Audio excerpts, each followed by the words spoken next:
Let me just talk about the upcoming Star Wars, The Force Awakens. How do you feel about it?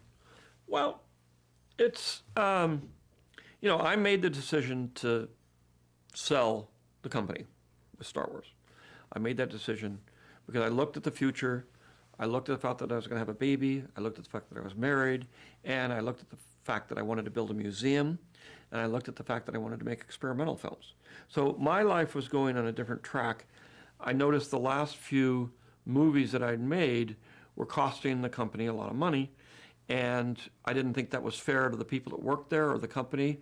And so I had made a decision to move ahead on the next Star Wars series, and we were starting to do that. So you were starting to make the next Star Wars. Yeah. You as director, filmmaker. So, and we were working with a writer. It wasn't quite working out, but I was also, I was also stepping away a little bit and turning things over to Kathy Kennedy. And so what happened was Disney said, or Bob Iger said, if you really want to sell your company, if you're thinking about selling it, because we were talking about retirement and what are you going to do after all this kind of stuff. And he said, well, if you really want to sell it, we're very interested. So that started that ball rolling. And I knew from, and I had the story treatments or, outlines. And we were we were working on scripts. And so I sold it. But I knew when I sold it, I said, I've tried to make movies where I step away, to sort of Empire and Return of the Jedi. Right. And after about a couple of weeks, I knew I couldn't do that. I had to stand over the shoulder of the director, help him, whisper in his ear constantly, no, do this, do that, and be there to help guide it.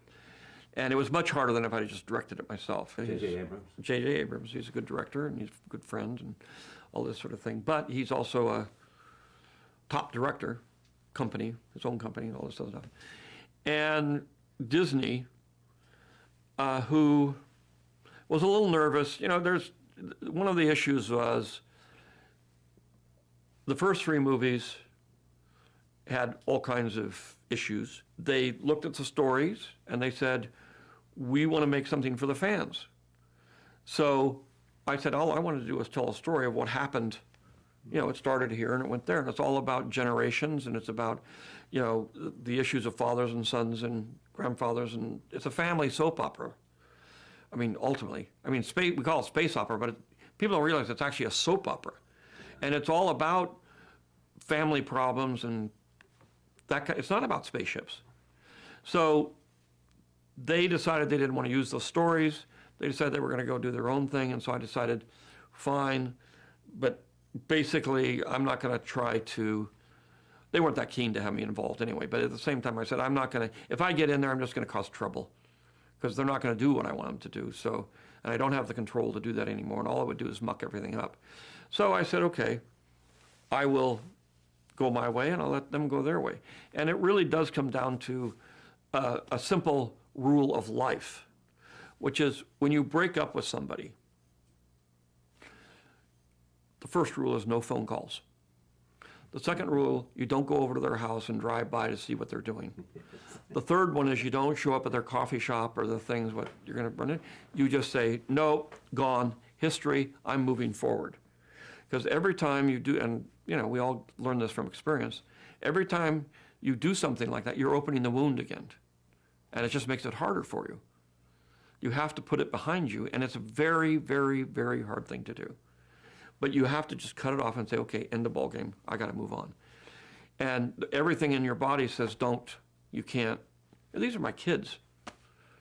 So all those Star Wars films. All the Star Wars films. They were your kids. Yeah, well, they are my, I loved them, I created them. I'm very intimately involved in them, and obviously to sell them off.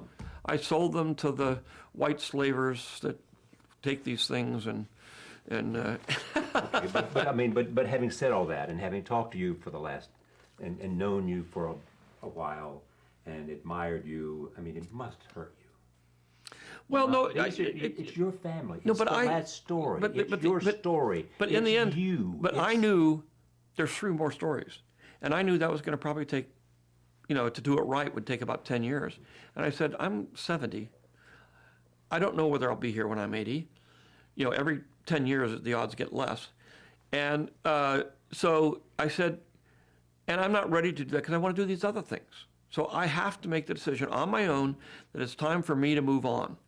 So it wasn't like they were taken away from me or they were and they felt they knew, they wanted to do a retro movie. I don't like that. Every movie I worked very hard to make them different. I make them completely different with, different planets, with different spaceships, with different, to make it new. So are you at peace with this? Yeah. As much as you can be. Yeah. No, I said, look, I'm fine. Then you get to the thing, which is another thing that I'd been through. Fortunately, I'm old enough to have been through all this stuff before. And that one, as I say, I had to do it. And then you do end up with this thing, which is, you got to live with it, and people are going to talk about it and all that kind of stuff. It's like talking about your divorce or something. It's awkward, but it's not painful.